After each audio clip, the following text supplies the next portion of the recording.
बहुत दिनों के इंतजार के बाद 14 से 25 आ गया। इन 11 वर्षों के बाद आज एक अधिसूचना जारी हुई गृह मंत्रालय के द्वारा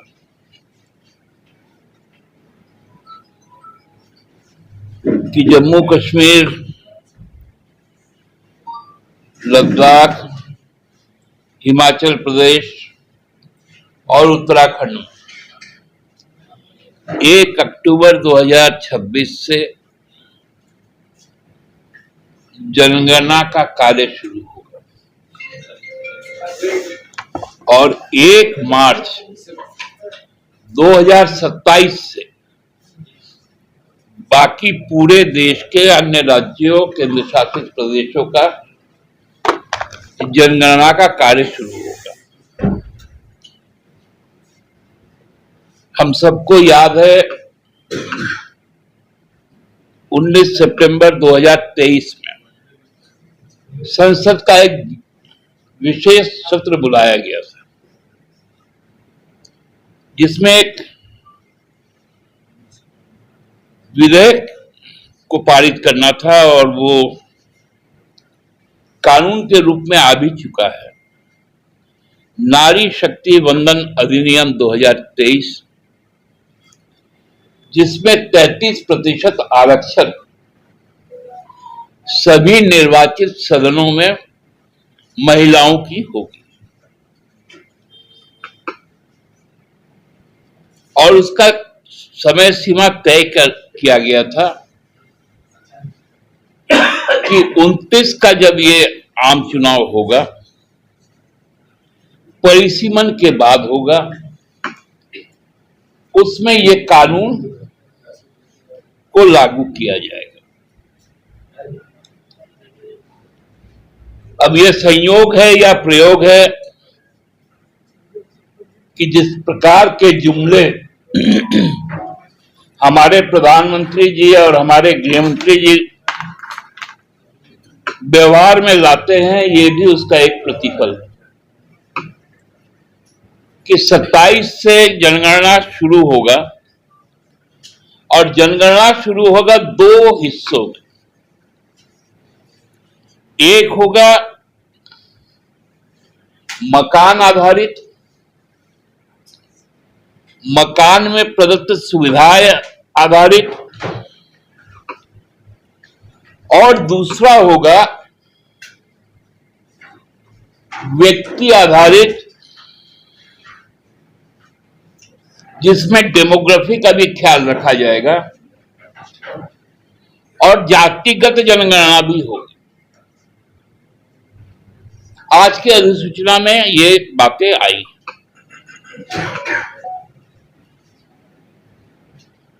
और ये संपूर्ण डिजिटल होगा।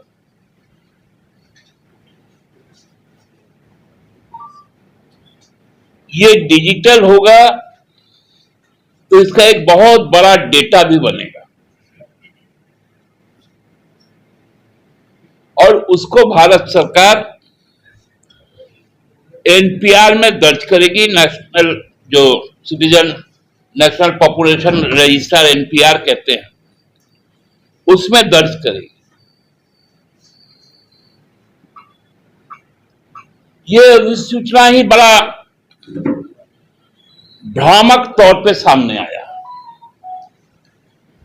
एक तो जो समय सीमा तय किया गया, ये किसी भी सूरत में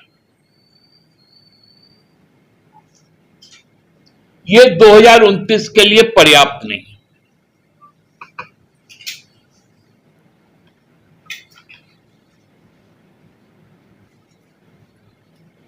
क्योंकि चुनाव का 29 का चुनाव का कार्यक्रम 29 से जनवरी महीने तक आ जाएंगे।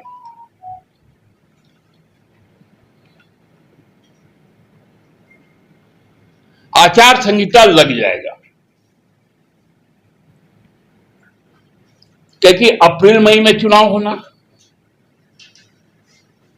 यदि चुनाव सही वक्त में हुआ तो।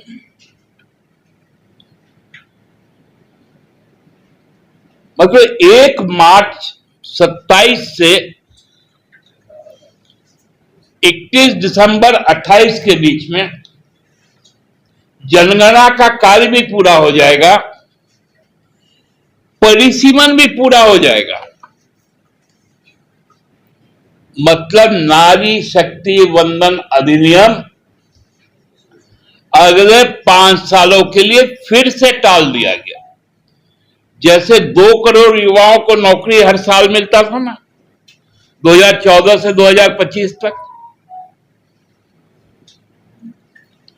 ये केवल और केवल पूरे नारी शक्ति को प्रलोभन दिखाकर, मतलब हम लोग जिसको कहते हैं कि न्योता भेजकर थाली हटा लेना। एक बार इनके साथ भी हुआ था, नीतीश कुमार जी ने किया था जब भाजपा का राष्ट्रीय अधिवेशन हो रहा था बिहार में। तब प्रधानमंत्री महोदय गुजरात के मुख्यमंत्री थे, आमंत्रित थे पूरी भाजपा। नीतीश जी ने आमंत्रण दिया था दोपहर के खाने के लिए। जैसे मालूम चला मोदी जी भी आएंगे तो उन्होंने पत्तल ही हटा दिया था। यह भी वैसा ही एक प्रयोग है जो एक संयोग के तौर पे सामने आया। दूसरा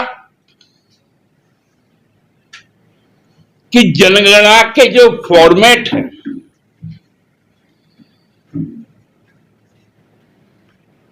हम सब जानते हैं कि मकानों की जब जनसंख्या होती है उसमें हर चीज दर्ज होता है कि खिड़की कितने हैं, शौचालय कितने हैं, उसमें कौन कौन उपभोग की वस्तुएं हैं, शयन कक्ष कितने हैं, गाड़ियां कितनी हैं,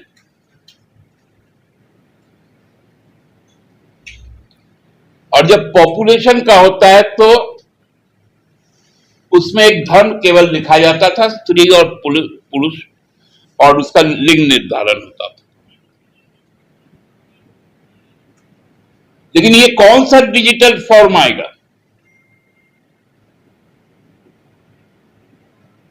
कि जातिगत जनगणना की तो बात की गई,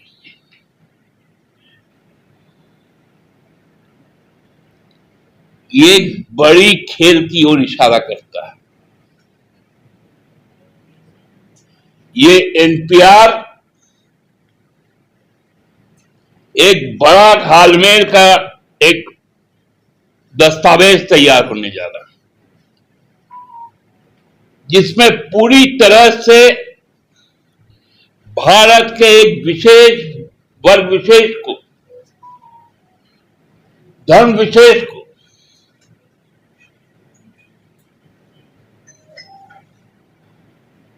उसको खंडित करने की, जातियों को खंडित करने की एक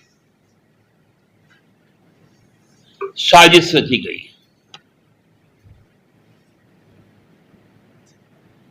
1 मार्च 2027 से झारखंड में भी शुरू होगा। भारतीय जनता पार्टी को और भारत सरकार को बताना चाहिए कि उसमें सरना धर्म कोड उस डिजिटल प्लेटफॉर्म पर अंकित होगा या नहीं होगा, नंबर 1। और अधिसूचना यदि आज जारी हुआ तो उसका फॉर्मेट क्यों नहीं उपलब्ध करवाया गया? उसके पीछे की साजिश क्या है?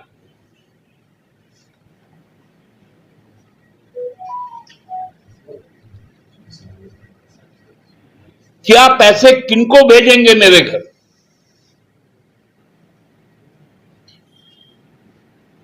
हम जो सारी जानकारियां देंगे वो प्रश्न यदि मुझे नहीं मालूम तो वो आकर मुझसे ठगकर मेरा नाम पूछकर और बाकी सारे चीज, क्योंकि डिवाइस डिजिटल होगा तो डिवाइस उनके पास होगा, और डिवाइस चूंकि उनके पास होगा तो डिवाइस हैक भी होगा क्योंकि ये डिजिटल है। इसका एक्सेस इंटरनेट होगा, और इंटरनेट जहां पर जुड़ जाता है वहां पर हैक होना ही है। आज तक कोई टेक्नोलॉजी नहीं आया जो इंटरनेट को हैकिंग से रोक पाया, क्योंकि वो तो वायरलेस होगा। आप वायर टू वायर, तार से तार को जोड़कर आप रोक सकते हैं, लेकिन बेतार को कैसे रोकेंगे? हम लोग सबको जानते हैं, आपस में एक दूसरे के दोस्त लोग भुगत चुके हैं कि उनके बैंक से पैसे ट्रांसफर हो जाते हैं।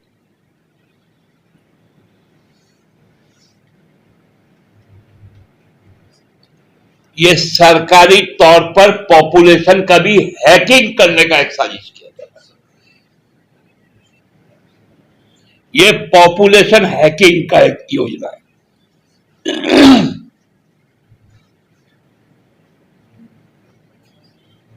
ये बहुत गंभीर विषय है और बहुत संवेदनशील विषय है। यदि पॉपुलेशन का हैकिंग हो जाएगा, मैं पहले भी कहता था, जो G7 आज हो रहा है, कनाडा के राष्ट्रपति ने कहा था कि वो बहुत बड़ा पॉपुलेशन है, उनके प्रधानमंत्री को बुला दो क्योंकि वो कंज्यूमर।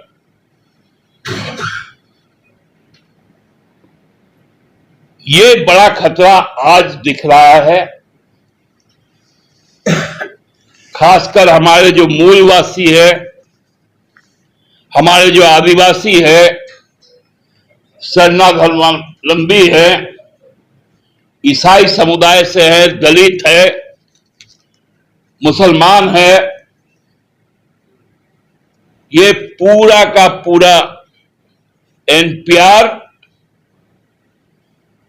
उस रूप में याद रखा जाएगा जब खुद के पहचान को एक हिंदुस्तानी को अपना पहचान देने के लिए दर दर भटकना पड़ेगा।